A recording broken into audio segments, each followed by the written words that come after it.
Mira, yo no voy a dejar pasar el hecho de que lo comentaste y Iris también, de estas deportaciones que se han producido, deportaciones que se producen además con una criminalización. O sea, vino un enviado de Estados Unidos a Venezuela a decir que habían unos delincuentes y además criminalizando a muchísimos jóvenes y a muchísimas personas sin ningún tipo de muestra y por otro lado amenazando con enviar a Guantánamo. Iris decía que esto añadía una capa más al sufrimiento de las madres, de muchísimas madres, muchísimos familiares, que pues no saben ni siquiera cómo manejar el hecho de que sus hijos o hijas puedan ser deportados de manera arbitraria.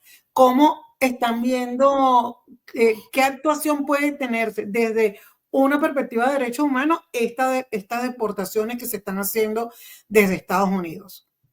Iris. Mira, Luzmeli, a mí me preocupa mucho lo que está ocurriendo con el tema de las deportaciones. Yo acá voy a hacer un comentario eh, feminista, no lo puedo evitar, pero es que yo creo que las grandes, las que estamos siendo impactadas de una forma diferenciada, pero además cruel, somos las mujeres venezolanas y sobre todo las madres, ¿no? Que la crisis nos ha impactado de diferentes formas. Y una de esas, sin duda, es tener que despedir a nuestros hijos en un aeropuerto. Y es tener que ver cómo nuestros hijos son víctimas de discriminación y xenofobia en otras tierras. Ver cómo los discriminan, pero además cómo los criminalizan, cómo los etiquetan, cómo los excluyen de los espacios y cómo nos tratan a los venezolanos como que si se tratara de una enfermedad que se expandió por el mundo, como que si se tratara del COVID.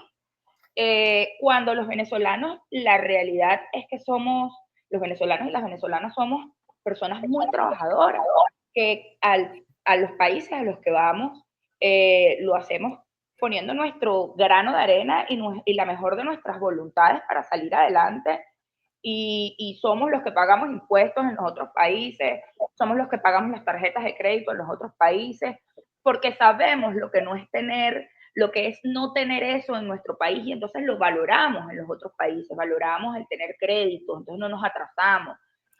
Y lo que está ocurriendo hoy con las deportaciones, que obedece por supuesto a una agenda que tiene Donald Trump, que quizás no es en contra de los venezolanos, lo hemos visto con todos los latinoamericanos, es una agenda que tiene mucho que ver con sus principios, sus ideales, sus valores, como un hombre pues de derecha y antiderecho, creo yo, y así lo defino.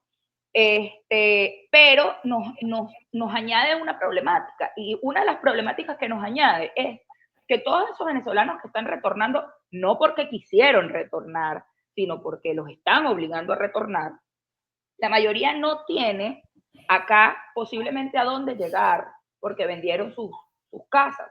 Pero aunque tengan casas, llegan sin una oportunidad laboral real. Y Venezuela no tiene una cartera laboral muy amplia en estos momentos porque tenemos empresas que se han ido, empresas que han cerrado, empresas que han disminuido incluso su recurso humano, han disminuido los puestos de trabajo. Entonces eso le añade un componente distinto, que es que estás, y suena duro, pero estás teniendo una carga nueva para el Estado, que es una carga económica. ¿Cómo resuelves a esas personas? Yo creo que eso va a incrementar muchísimo la criminalidad otra vez en el país. Creo que eso va a incrementar muchísimo también lo que es pues las personas en situación de calle, va a aumentar muchísimo las violencias intrafamiliares, porque hay personas que están llegando a Venezuela nuevamente y se tienen que insertar en su familia, vivir con un familiar, vivir con un amigo. Entonces, eso crea otras nuevas problemáticas en el país. No porque recibir a los venezolanos sea un problema, no, sino porque el país no estaba preparado cuando ellos se fueron y mucho menos está preparado ahora para su regreso. No está preparado económicamente, laboralmente, institucionalmente, ni siquiera infraestructuralmente. Oscar, quería que hablaras un poquito sobre esto, porque yo veía cómo exponían a estos jóvenes, cuando no solo los exponen, los criminalizan, sino sobre todo el primer grupo que vimos públicamente, que era de muchísima gente joven. ¿Cómo abordar esta llegada? A mí me escribía mucha gente preguntando dónde pueden conseguir información sobre las personas retornadas, cuál es su estado, qué pasa con ellos, incluso en el caso de que hubiese alguna persona que tuviese algún tipo de antecedente, cómo procesarlo y cómo trabajarlo de acuerdo con las normativas de defensa de derechos humanos. Sí, bueno, en primer lugar, y lo hemos dicho claramente en el momento en que se anunció esto por parte de la Administración de Estados Unidos, donde vimos además como muchas dudas, ¿no? En la clase política venezolana, en buena parte también de la sociedad civil venezolana, bueno, ¿cómo responder a esto? Porque claro, se suponía que había como una expectativa de que el nuevo gobierno de Estados Unidos podía ayudar en la causa democrática, en el retorno de la democracia venezolana. Y bueno, estos primeros pasos han sido, por lo mínimo decir, han sido controversiales, ¿no? Y han dejado a mucha gente como descolocada. Entonces, nosotros volvemos al tema del derecho. Es decir, los migrantes y los refugiados tienen derecho a un trato digno. Es crucial, Lumeli, garantizar los derechos humanos de las personas que huyeron de la represión, de una crisis humanitaria y que también huyeron por unas condiciones socioeconómicas que los llevó a niveles de subsistencia importantes. Ahora, hay un derecho que está establecido y reconocido por los países, al menos está reconocido por Venezuela, quizás no por Estados Unidos, pero está reconocido por Venezuela, que es el tema del derecho a la no devolución. Es un derecho que en este momento está siendo flagrantemente violado. Entonces, como pasa en Venezuela, tenemos una crisis que es multidimensional y voy a colocar precisamente el tema de los presos políticos o de los presos políticos, todo después del 28 de julio. Bueno, 2.000 personas que se llevaron al sistema penitenciario terminaron colapsando, casi que implosionando el sistema penitenciario, porque tenemos problemas por todos lados. Y ahora resulta que con estas deportaciones masivas, sumarias, absolutamente violatorias de los derechos de estas personas, va a coincidir y que en el país no tenemos transparencia, no tenemos acceso a la información y no podemos hacerle un seguimiento estructurado, minucioso a qué va a pasar con estas personas, los que llegaron ayer en los 2 vuelos anunciados por el gobierno venezolano. ¿Qué va a pasar con esa gente? ¿Dónde están hoy ubicados? Y allí viene un poco este dibujo social que acaba de decir Iri, que bueno, estamos hablando de que tenemos un mercado laboral absolutamente deprimido, tenemos una economía, un modelo económico basado en el sálvese quien pueda.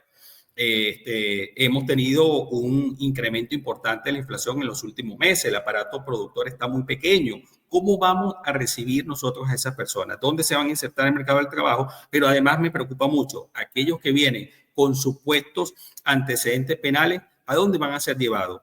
¿Quién les garantiza un trato justo si vemos que a nuestros presos políticos, a personas que fueron a un tribunal constitucional del país, hoy día están presos? ¿Quiénes le garantizan los derechos a estas personas? Entonces, bueno, es una crisis, como digo, es multidimensional porque estamos denunciando lo de las deportaciones masivas, estamos denunciando la violación al derecho a la no devolución, pero al mismo tiempo ahora estas personas no podemos nosotros seguirles el rastro, como si, por ejemplo, puede ocurrir en Colombia, donde hay un Ministerio de Protección Social, donde tú te puedes meter en su página web y vas a ver un poco cuál ha sido el proceso de ingreso de esas personas al sistema, al país. Y también te lo dice el Ministerio de Interior o la Fiscalía. En este país no hay información pública. En este país nunca se ha publicado desde el 28 de julio en adelante, por ejemplo, una lista de los excarcelados. ¿Dónde fueron escarcelados? ¿Dónde fueron llevados las personas? Aquí no hay acceso a la información pública. Y ahí de nuevo viene el tocarle la puerta, y no nos cansaremos de tocarle la puerta al fiscal general, al defensor del pueblo, porque tienen obligaciones constitucionales.